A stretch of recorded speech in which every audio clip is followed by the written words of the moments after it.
आदरणीय सम्पूर्ण दर्शकवृन्दहरू, वास्तवमा काम र श्रम नगरिकन कुनै विकास र उन्नति हुनै सक्दैन। त्यसै कारण यहाँनिर हाम्रो भारतीय भूतपूर्व सैनिक सङ्गठन तथा सङ्गठनका परिवारजनहरूद्वारा श्रमदान गरिएको छोटो भाग यहाँ समक्ष पेशकश गर्न 10 बजेदेखि हो नि त 10 बजेदेखि त अब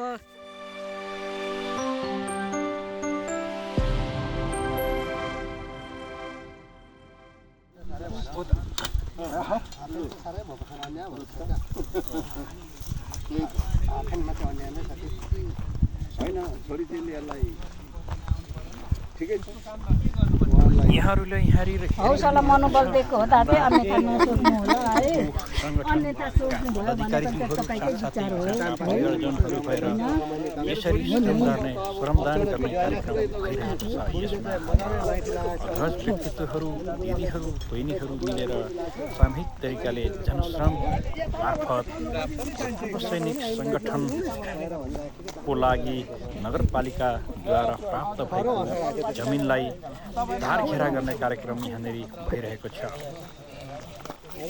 नगरपालिकाद्वारा यसरी जमिन पाउनुको लागि निकै ठुलो मेहनत पश्चात यो जमिन पाइएको हो र यसको उद्देश्य भनेको भविष्यमा यस जमिनमा भूतपूर्व सैनिक सङ्गठनद्वारा सैनिक भवन तथा अन्य क्रियाकलापको लागि यस जग्गाको प्रयोग हुने 10 बजेदेखि हो नि त 10 बजेदेखि त अब 1:30 भयो। हामीले काम धेरै गरेकै हो।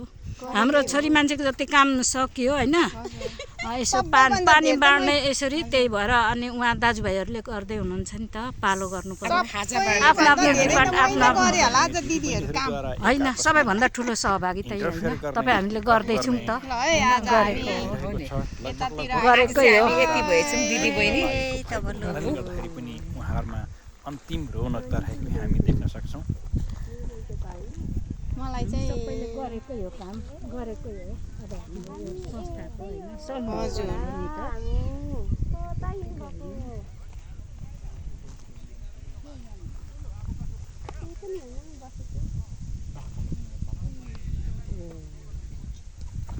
पर दाजुहरू चाहिँ तार घेरा गर्नु हुँदैछ। हामी चाहिँ यहाँ बगरमा सेल्फी खिच्दै बसिरहेको छौँ।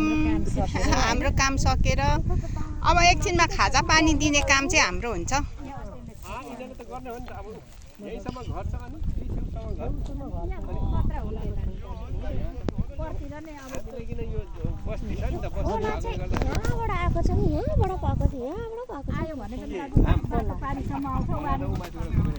वास्तवमा यसरी हामीले प्राप्त गरेको यो जग्गा भनेको यो जमिन भनेको सरकारी जग्गा हो।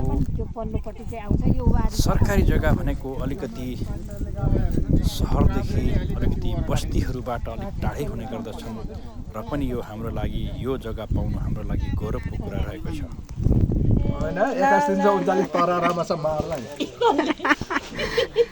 आजको श्रमदान कार्यक्रम सकेर यहाँनिर खाजा खाने कार्यक्रमहरू भइरहेको छ भनेदेखि खाजाको साथसाथमा एक आपसमा गफसफ कुराकानी गर्ने क्रियाहरू पनि भइ नै रहेको देख्न सक्छौँ र सबै हाम्रा दर दाजुभाइ अग्रज व्यक्तित्वहरू साथसाथै दिदीबहिनीहरू मिलेर अहिले खाजापान कार्यक्रम यहाँ लागिरहनु परिदृश्य मार्फत यहाँले देखिरहनु भएको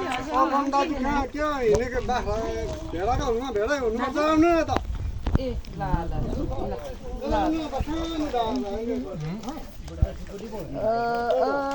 एकछिन मैले 2-3 मिनट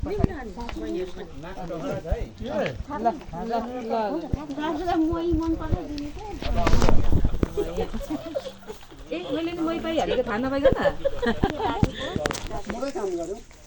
तपाईँहरूलाई साथ सहयोग गर्ने सम्भव पनि थिएन र तपाईँहरूकै साथ सहयोग हुन चाहिरहन्छ हामीलाई। हामी एकता हुनको लागि पनि यस्तै कार्यक्रमहरू गर्दै जानुपर्छ। परेको बेला नै त्यस्तै गरेर आजको काम समापन भएको उपलक्ष्यमा खुसी व्यक्त गर्दै हाम्रा 17-18 का भूतपूर्व सैनिक सङ्गठनका सचिवज्यूद्वारा आफ्नो मन्तव्य कार्यक्रम राख्नुहुँदै सम्पूर्ण अब आफ्नो दुःखहरूलाई छोडेर यहाँ आइदिनु भयो। धेरै धेरै अब इकाइ कमिटीतर्फ र मेरो संस्कृतितर्फबाट बधाई दिन चाहन्छु। अनि यस कार्यक्रमको लागि आजको खाजा को लागि हाम्रा वास्तवमा हाम्रो उत्तर सैनिक सङ्गठन 17-18लाई तरिकाले सञ्चालन गराउनको लागि ज्यूको दाजुको धेरै ठुलो योगदान रहेको विदितै छ।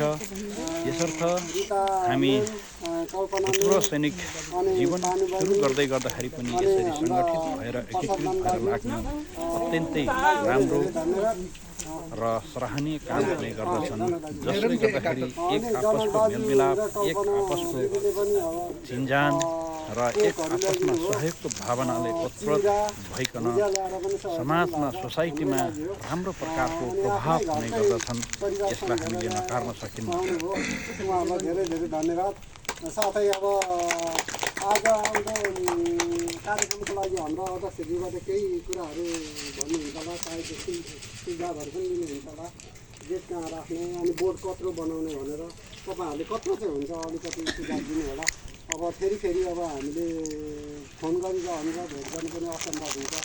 त्यस कारण अब आउँदा चाहिँ गेट हामीले गर्छौँ, सायद भयो भने त्योभन्दा पछि बोर्ड राख्छौँ।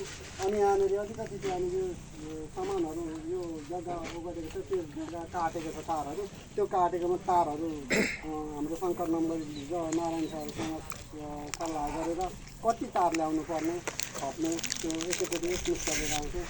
यसबारेमा हाम्रो अध्यक्षज्यूले त्यही भनेर राख्नुहुन्छ। धन्यवाद। साथै यहाँ उपस्थित हुनुभएका सम्पूर्ण हाम्रा अग्रजहरू, आमाहरू,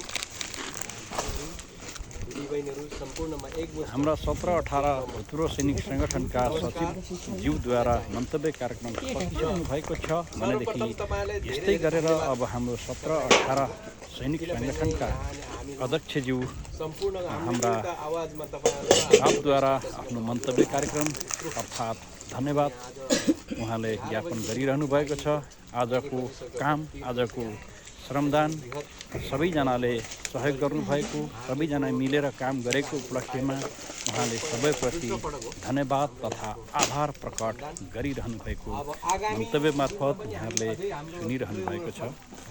त्यसो भने तपाईँहरूलाई हामीले यस्तै प्रकारले हजुरहरूलाई हामीले पुकार्नेछौँ। त्यतिखेर आउनुहुनेछ र हाम्रो साथ गर्नुहुन्छ भन्ने आशा राख्छौँ।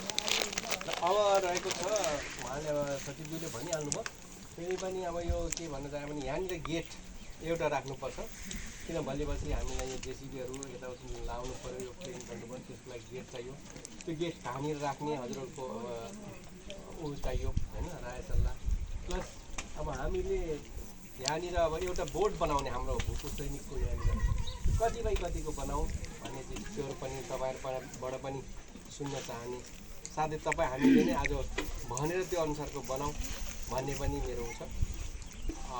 अर्को कुरो यहाँनिर अब हाम्रा अध्यक्षज्यूले आफ्नो मन्तव्य मार्फत हाम्रो 17-18 भूतपूर्व सैनिक सङ्गठनको बारेमा उहाँले विस्तृत बताइसक्नु भएको छ।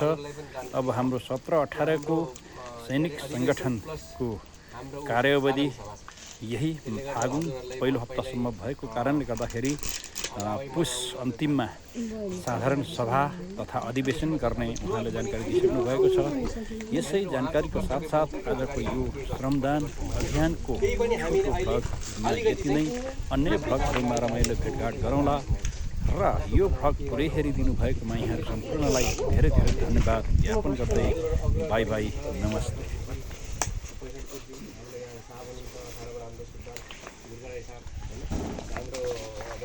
अहिलेको कोष अध्यक्ष बन्ने हाम्रो सुधार खड्का मिलेको छ। उहाँ अब नेक्स्ट अब यो अधिवेशन उहाँको पनि फागुनमा छ। फागुनको अधिवेशन पछाडि उहाँ नै हो केन्द्रको कोष अध्यक्ष, किनभने अहिले सहकोष अध्यक्ष बन्नुभएको छ। त्यसले गर्दाखेरिमा हजुरहरूको सम्पूर्ण साथै यहाँ अब भाइहरू गुर्जीहरू हुनुहुन्छ यहाँनिर होइन, हाम्रो जयभक्त गुर्जी, नब्बे गुर्जी, हाम्रो के अरे हाम्रो